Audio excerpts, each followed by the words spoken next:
인간은 불확실성을 두려워한다. 1927년 공포소설의 아버지 하워드 필립 러브크래프트는 이렇게 썼습니다. 인간의 가장 오래되고 강력한 감정은 두려움입니다. 그리고 가장 오래되고 강력한 두려움은 미지의 것에 대한 두려움입니다. 러브크래프트는 인간의 뇌가 불확실한 것에 대해 특별히 취약하다는 점을 알고 있었습니다. 이는 이후 이어진 수십 년 동안의 심리학 연구에서 사실로 밝혀졌습니다. 불확실한 것을 견디지 못하는 성격은 여러 불안증 증상과 관련이 있다는 증거가 있습니다. 불확실성이 공황 발작을 유발하는 파국적 해석의 원인이 된다는 증거도 있습니다. 어떤 과학자들은 미지의 것에 대한 공포가 인간이 경험하는 모든 공포의 근본적인 원인이며 이 불확실성을 얼마나 잘 견디는지가 건강하고 탄력적인 정신의 기본이라고 주장하기도 합니다. 지금 전 세계는 마치 러브크래프트의 소설처럼 코로나 바이러스와 싸우고 있으며 사람들의 삶은 한정없이 멈춰 있습니다. 바로 지금이 불확실성에 대한 연구 결과로부터 무언가를 배워야 할 시점입니다. 2014년 네이처에 실린 한 연구는 불확실성이 우리의 일상을 지배하는 습관적이고 자동적 정신작용을 방해한다는 것을 보였습니다. 불확실성은 뇌에 혼란을 불러일으킬 뿐 아니라 과잉 경계 상태를 만들고 부정적인 사실이나 경험에 대해 과도한 반응을 보이게 만듭니다. 곧 불확실성은 걱정이라는 불씨에 휘발유를 붓는 것과 같습니다. 이제 무엇에서건 자신에 대한 위협을 발견하게 되며 그 위협에 감정적으로 반응하게 됩니다. 불확실성은 불안증이 자라나는 토양이 됩니다. 불안증은 미래를 걱정하는 것이기 때문입니다. 위 연구의 공저자이자 위스콘신 대학 메디스 캠퍼스의 심리학자인 잭 니츠키의 말입니다. 니츠키는 인간의 뇌에 모든 부정적인 가능성을 상상할 수 있는 능력이 있다고 말합니다. 그리고 불확실성이 커질수록, 특히 그 불확실성이 부정적인 가설과 결합할수록 뇌는 최악의 시나리오를 상상하고 여기에 집착하게 됩니다. 불확실성과의 싸움. 불확실성은 심지어 그 불확실성 이후 나타날 최악의 결과보다도 사람들을 더 불안하게 만들기도 합니다. 2008년 암 간호학제에 실린 한 연구를 보면 유방암 진단 결과를 기다리는 여성들의 불안증 정도가 유방암 확진을 받은 여성들보다 더 높았습니다. 이 연구에서 사람들은 조직 검사 결과를 기다리는 불확실성의 시간 동안 가장 높은 불안증 수치를 보였습니다. 어떤 결과가 주어질 경우 사람들은 이제 상황을 자신이 제어한다는 느낌을 받게 되며 이는 어떤 면에서 불확실한 상황보다 더 쉬운 상황으로 여겨집니다.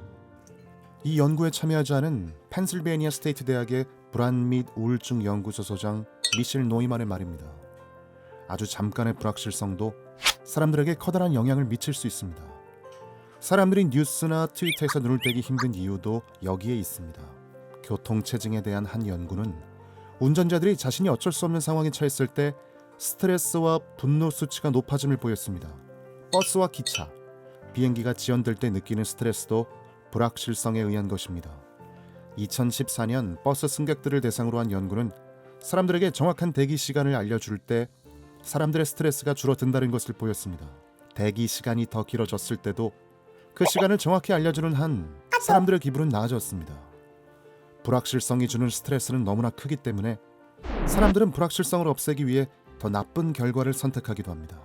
노이만은 불안 장애가 있는 이들은 자신의 선택이 장기적으로 자신에게 해가 된다는 것을 알면서도 단순히 불확실성을 없애기 위해 이를 선택하는 경향이 있어요. 고 말합니다.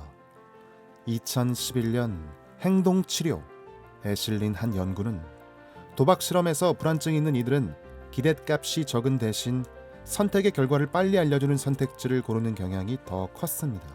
곧 불안증이 있는 이들은 불확실성을 제거하기 위해 돈을 더 지불한다는 뜻입니다. 불확실성의 효과를 이기기. 사람들은 불확실성에 대해 각자 다른 방식으로 대처합니다. 안타까운 점은 많은 이들이 별로 효과적이지 않은 방식을 택한다는 것입니다. 노이만은 많은 이들이 그 문제를 걱정하는 것으로 불확실성에 대응하는 경향이 있다고 말합니다. 이들은 걱정을 하면 불확실성 이후에 나타날 일들을 대처할 수 있을 거라고 생각하기도 합니다.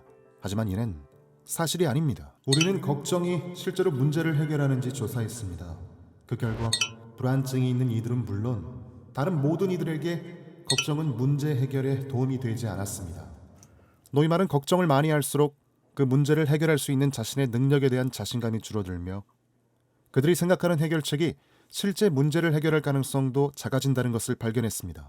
니츠키도 걱정이 문제 해결에 도움이 되지 않는다는데 동의합니다. 만약 당신이 하루에 6, 7시간을 코로나 바이러스를 걱정하는 데 사용한다면 당신의 뇌에는 이 걱정만 하는 신경회로가 만들어질 겁니다.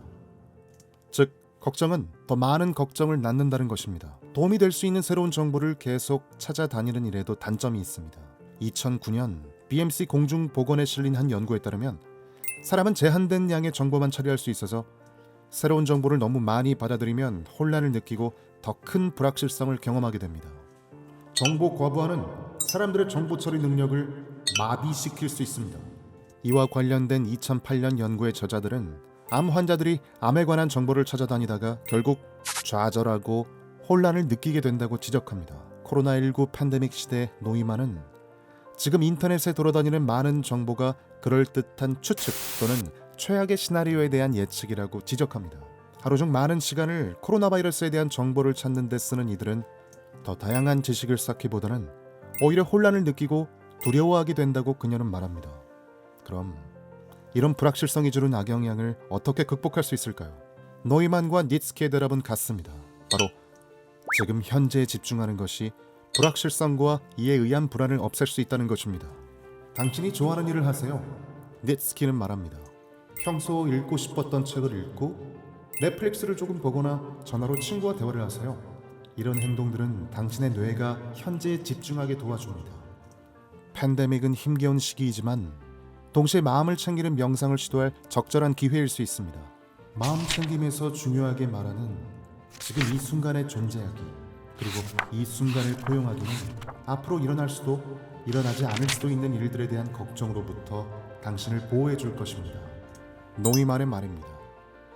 그녀는 마음 챙김이 동양의 철학과 문화에서 중요한 요소이며 불교와 같은 동양의 전통에서 자신이 통제할 수 없는 것에 대한 놓아주기를 강조한다고 말합니다. 마지막으로 노이만은 걱정할 수 있는 특정한 시간과 장소를 정해놓으면 나머지 시간에 걱정을 하지 않을 수 있다고 말합니다. 예를 들어 매일 저녁 평소 쓰지 않는 의자에 앉아 20분 동안 코로나 바이러스 뉴스를 보며 마음껏 걱정하는 것입니다. 매일 같은 장소, 같은 시간에 해야 합니다. 직장이나 침대, 휴식 공간이 아닌 곳이어야 합니다. 이렇게 하면 당신의 걱정을 특정한 장소와 시간에 묶어둘 수 있습니다. 언제나, 그리고 누구든 인생에서 어느 정도의 불확실성을 가질 수밖에 없습니다. 하지만 모두가 그 불확실성에 매달리는 것은 아니죠. 머릿속을 업무, 일상, 놀이, 불확실성과 무관한 다른 일들로 채우는 것은 불확실성을 다루는 가장 좋은 방법입니다.